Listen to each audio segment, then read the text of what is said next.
अपनी पत्नी को दानव के चंगुल से छुड़ाने गए लखन को दैत्य दंभिकासुर छल कपट से झूठ बोलकर पत्थर का बना देता है। लखन के पत्थर का बनते ही दैत्य दंभिकासुर जोर जोर से शैतानी हंसी हंसता है। बड़ा आया था मेरी 7 गुत्थियों को सुलझाने वाला। उसकी शैतानी हंसी से सारी वादियां दहल उठती हैं। घिनौनी हंसी हंसता हुआ दंभिकासुर अपनी गुफा में जाता है और राजकुमारी चंद्रकला से कहता है, एक कीड़ा आया था बाहर, कह रहा था तुम्हारा पति है। तुम तो बड़े बड़े दावे कर रही थी कि मेरे पति को जब मालूम चलेगा तो वो मुझे छोड़ेगा नहीं। अरे उसे मसलने के लिए तो मुझे अपने हाथों की भी जरूरत नहीं पड़ी। एक छोटे से झूठ से ही विचलित हो मिट्टी में मिल गया। इतना कह दानव जोर जोर से हंसता है। दंभिकासुर की बात सुन राजकुमारी चंद्रकला एकदम सन्न रह जाती है, मानो उसके शरीर में प्राण ही न हो। कुछ देर बाद जब थोड़ा होश संभाला तो रोती गिड़गिड़ाती हुई राजकुमारी बोली, दुष्ट दानव, क्या किया तूने मेरे पति के साथ? ऐसा नहीं हो सकता, मेरा पति नहीं मर सकता। कह दे कि तूने मुझसे झूठ कहा है।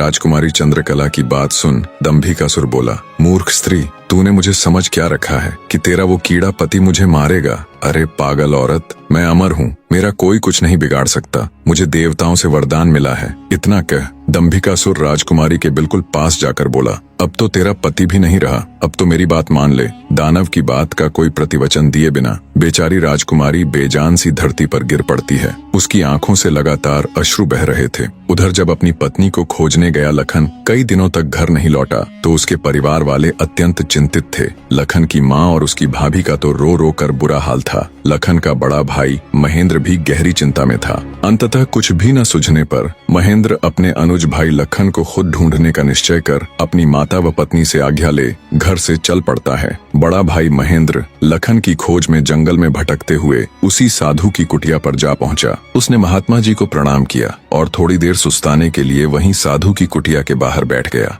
महेंद्र को देख महात्मा जी ने उससे पूछा, हे वत्स, तुम इस निर्जन जंगल में क्यों भटक रहे हो? तो महेंद्र ने शुरू से अंत तक सारा वृत्तांत महात्मा जी को सुनाया। सारा वृत्तांत सुन महात्मा जी के चेहरे पर चिंता की लकीरें उभर आईं। उन्हें इस प्रकार विचार मग्न देख महेंद्र ने पूछा, हे महाराज, मेरी बात सुनकर आप किन विचारों में खो गए और आपके चेहरे पर ये चिंता की लकीरें मैं साफ देख सकता हूँ। इसका क्या कारण है गुरुजी? महात्मा जी ने गंभीर स्वर में कहा, हे वत्स, मैं तेरे भाई लखन को जानता हूँ। वह भी मेरे पास आया था और उसने मुझे सारा वृत्तांत सुनाया था कि कैसे वह राक्षस उसकी पत्नी को उठा ले गया। महात्मा जी की बात सुनकर महेंद्र एकदम स्तब्ध रह गया। उसकी आंखों में आश्चर्य और चिंता के भाव उभर आए। महेंद्र बोला, तो कहाँ है मेरा अनुज महाराज? वो ठीक तो है, वो घर क्यों नहीं लौट रहा? हे महाराज, कृपया जल्दी से मुझे बताएं, मुझसे सब्र नहीं हो रहा। बने रहे।